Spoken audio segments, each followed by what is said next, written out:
Église San Pedro. Bienvenue. Siresa Est le premier village de la Valle de Hecho. à 882 mètres d'altitude. Il y a dans la zone des preuves de présence de populations humaines remontant à la préhistoire. De l'époque romaine subsiste la chaussée qui traverse le col de Pau. Il s'agissait d'une voie importante et nous savons qu'il y eut un établissement de population associé à cette dernière qui put perdurer. Jusqu'à la fin du Xe siècle, le passage du chemin de Saint-Jacques à travers les Pyrénées se faisait essentiellement par ce col. Il perdit ensuite de son importance au profit du col du Somport. Mais malgré la profondeur de ses racines, l'histoire de Siresa est intimement liée au monastère San Pedro. Au XIXe siècle, le village intégra la municipalité. de Hecho. Il comptait 115 habitants en 2017. L'histoire. Du monastère, il ne reste aujourd'hui que l'église. Elle fut construite sous le patronage de San Pedro. Mais quand ? Au sujet de la chronologie du bâtiment et du style dans lequel il s'inscrit, il y a divergence d'opinion.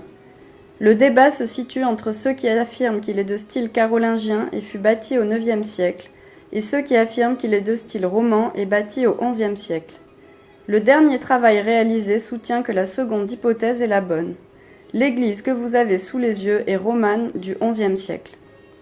Il n'y avait donc pas d'église auparavant ? Si, mais pas celle que vous voyez.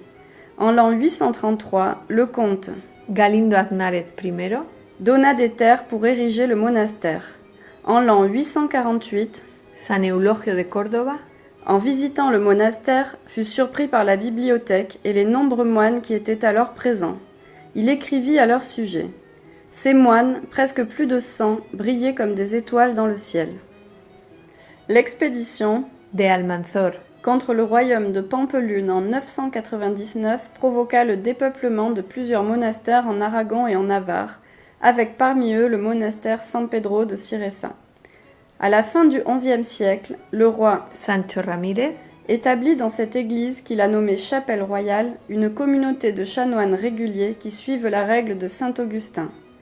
Suivant la volonté de son frère le roi, la comtesse Doña Sancha. dirigea la vie du monastère. Elle y éduqua son neveu. Alfonso I el Batallador. Il semblerait qu'à cette époque fut construite la grande église que nous contemplons aujourd'hui, à l'emplacement de l'église antérieure. À la moitié du XIIe siècle, elle est placée sous la tutelle de la cathédrale de Jaca. Il est arrivé jusqu'à nos jours des informations affirmant qu'au XIIIe siècle, l'église était en ruine. L'évêque de Huesca et Jaca. ordonna une restauration et l'installation de 13 clercs qui, entre autres fonctions, seraient chargés de l'accompagnement spirituel dans la vallée. À la moitié du XIVe siècle, un incendie de la sacristie provoqua la perte de plusieurs éléments liturgiques. Au XXe siècle, 2 restaurations ont eu lieu à 2 moments différents. La première intervention eut lieu entre 1946 et 1948. En 1979, plusieurs pièces sont perdues. L'église a subi la visite de la bande d'un voleur d'œuvres d'art connu sous le nom d'Éric le Belge. Peu de temps après, la bande fut démantelée en Catalogne et ses membres entrèrent en prison. Après avoir accompli une partie de sa peine, le célèbre voleur négocia sa liberté provisoire en échange d'informations sur l'endroit où se trouve un grand nombre d'œuvres volées. Il ne fut malheureusement pas possible de récupérer toutes les pièces volées. Si vous pouvez accéder à l'intérieur, vous verrez qu'un des retables est incomplet. Les planches polychromes manquantes sont toujours introuvables. La seconde restauration du XXe siècle eut lieu entre 1990 et 1995. Des fouilles archéologiques ont également été réalisées à différentes époques. L'église. Elle a un plan en croix latine. Une nef unique avance vers le presbytérium et l'abside orientée à l'est. Au-dessus de la croisée du transept s'élevait une tour-lanterne qui avait disparu. Une tour-lanterne est un élément architectural qui s'élève à la croisée du transept des églises, c'est-à-dire là où se croisent la nef principale et le transept. Elle est généralement de plan carré ou octogonal et comporte des fenêtres qui apportent de la lumière naturelle à l'intérieur de l'édifice. Lors de la restauration de 1946-1948, une voûte d'arête fut construite à la place de la tour. La tour put être reconstruite lors de la restauration de 1990-1995, car la base des murs de la tour-lanterne avait été conservée, On peut même voir des vestiges des 2 fenêtres. Placez-vous à présent devant le mur qui se situe au pied de l'église, c'est-à-dire du côté opposé au chevet. Il a 3 corps. Celui du centre est en avant et, en son sein, 3 archivoltes décroissantes entourent la porte en arc déprimé. La légende raconte qu'il y a très longtemps, un berger qui gardait son troupeau découvrit une grotte. En regardant, il y vit une femme avec un corps de serpent qui se coiffait face à un miroir.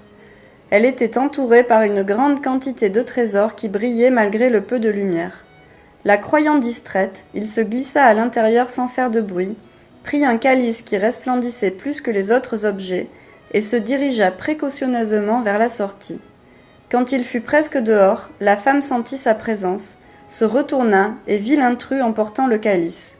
Le berger s'enfuit en courant, à juste titre, puisqu'il était poursuivi par une sorcière.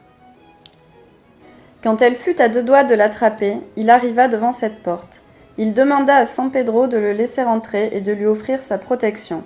Il put entrer et la porte se referma derrière lui. La femme était si fâchée qu'emportée par la colère, elle donna un coup de queue contre le portail et se transforma en pierre pour toujours. Si vous vous approchez des pierres de taille qui forment un banc dans le couloir de l'entrée, vous verrez l'empreinte qu'elle a laissée dans une des pierres. Pour continuer la visite, dirigez-vous vers le mur nord. Sous cette fenêtre, le contrefort marque l'emplacement de l'absidiole visible depuis l'intérieur. Si vous vous éloignez suffisamment, vous découvrirez un élément qui mérite d'être étudié. Vous voyez la sculpture en haut du bâtiment ? Elle représente 2 personnages agenouillés qui s'embrassent. C'est le moment de vous diriger vers le chevet. L'abside est semi-circulaire. Les murs sont renforcés par des contreforts.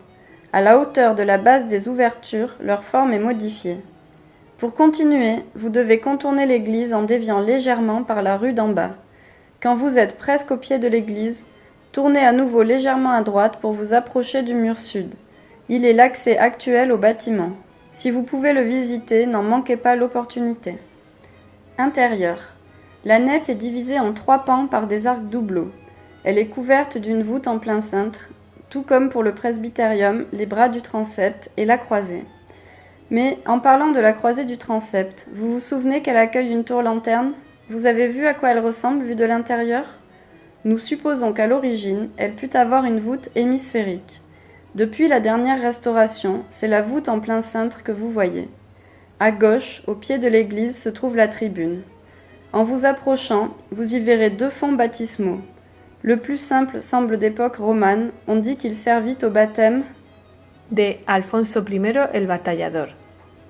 Il y a plusieurs éléments de grand intérêt à l'intérieur de l'église. Parmi eux, mettons l'accent sur les sculptures de la Vierge et du Christ. Les 2 sont de style roman du XIIIe siècle. Le Christ a été caché à l'intérieur de l'église afin de le protéger quand il fut en péril. La trouvaille fut fortuite. En 1995, en travaillant à la restauration de l'édifice, il fut découvert caché dans une niche en retirant un autel du bras sud du transept. Il était en position horizontale. Ceux qui l'avaient caché ainsi avaient séparé les bras du torse et les avaient posés à côté du corps. Les experts ont établi qu'ils avaient agi ainsi pour mieux conserver la sculpture. Quand vous finirez la visite, en sortant du bâtiment, ne manquez pas l'occasion de faire une petite balade dans le village. Vous profiterez de l'architecture traditionnelle et de la vue sur les montagnes.